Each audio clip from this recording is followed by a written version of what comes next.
Ah, The Rebel Witch, the book that asks the important questions like, what if a magic-wielding girl with a heart of steel and a mouth of sass had to choose between saving the world or still being the most emotionally unstable person in the room? Spoiler, she chooses both because who doesn't love a bit of self-destructive chaos? In the second installment of the Crimson Moth series, we pick up right where we left off because if there's one thing we love in a book series, it's the utter refusal to give us any emotional relief. Seriously, if you thought things were rough in the first book, strap in because the Rebel Witch is here to break your heart, shatter your expectations, and probably leave you in a puddle of your own feelings. Let's recap. Rune Winters, our beloved perpetually angry witch, is still dealing with the consequences of being a magical fugitive in a world where magic is just a little illegal. She's got an empire hunting her, a ragtag team of rebels trying to save magic users, and oh yeah, the love of her life, Gideon Sharp, is now fully aware that she's been the Crimson Moth this whole time. But don't worry, she's totally fine with it. Well, as fine as anyone can be when their entire life is a complex web of lies, betrayals, and forbidden romance. If you're like me, you've probably asked yourself, what's the worst thing that could happen to a girl who's already been through the emotional ringer? And the answer is more emotional trauma, but this time, we get even more. We pick up with Rune on the run, because obviously she's not having enough fun yet, trying to navigate a world that wants her dead while also being the literal best at rebellion. She's a girl with a mission, and no amount of personal turmoil or romantic tension is going to stop her. That's right, in The Rebel Witch, it's less, will she survive? And more, how many emotionally devastating decisions can she make in one chapter? Enter Cressida Roseblood. Yeah, she sounds as dangerous as she is, and trust me, she is. Cressida is everything Rune is not. She's calm, cool, collected, and completely heartless. It's like if someone took the entire concept of a villain and decided, you know what would be fun? A woman who has zero compassion and knows how to make everything worse. Oh, and did I mention that she's determined to overthrow the Empire? Because of course she is. Everyone's trying to tear down this oppressive government, but Cressida has some very, very personal plans to do so, and she's dragging Rune into all of it. Classic. Now, let's talk about Gideon. Yes, the handsome, morally tortured ex-enemy. Remember how he was so sure he was going to bring Rune in during the first book? Well, turns out he wasn't quite as emotionally prepared for this whole falling in love with the enemy thing as he thought. Who could have predicted that?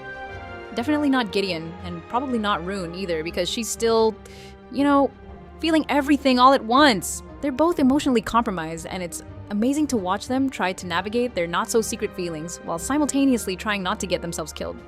And we can't forget about the intimate moments between Rune and Gideon, because what's a rebellion without a little forced, star-crossed tension, right? Picture this. They finally share a moment, the kind where the world feels like it's about to explode, literally and emotionally, and they're right there, staring at each other, probably breathing too heavily, as if they're about to kiss, or, I don't know, end the world with a single touch. It's all very dramatic, and no, Rune doesn't kiss him immediately because, of course, that would be way too easy. Instead, they stand there agonizing over whether or not they should just do something already, but of course they don't because emotional turmoil. This is Rune and Gideon we're talking about. If they were to actually act on their feelings, the universe would probably collapse in on itself. So they do what any rational couple would do, stare at each other for an eternity, full of unresolved tension while the fate of the world hangs in the balance. Very healthy, very mature. So what does Rune do when things get messy? Oh, she does what every self-respecting rebel witch does. She goes rogue. After the reveal of her identity, Rune has to play both sides of the game. She's working with the rebels, trying to take down the Empire, and at the same time, she's being hunted by the people she used to trust. Trust me, the girl's stress levels are probably through the roof, and that's before she has to face a dozen different life or death decisions in each chapter. Oh, but wait, it gets worse. Of course it does. Rune has to face a betrayal she never saw coming. You know that one trusted ally she's been working with all this time? Yeah, turns out they've been feeding information to the Empire, and now Rune's world is completely shattered.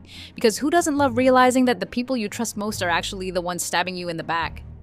Honestly, it's just a normal Tuesday in the life of Rune Winters. So, what does she do? Does she forgive them? Does she let them live and risk everything? Nope, she goes full-on revenge mode. Because why not add more emotional trauma to the pile? And then, just when she's trying to recover from that emotional dumpster fire, Rune has to deal with the death of a beloved rebel. You know the one. He was always there, always loyal, always giving Rune that "don't worry, I've got your back" look. Well, guess what? He's gone. Just like that. Taken out in a raid, and Rune has to watch it happen, because nothing says good book like a totally heart-wrenching death that throws the entire rebellion into chaos. Now, Rune's grief is literally her new motivation.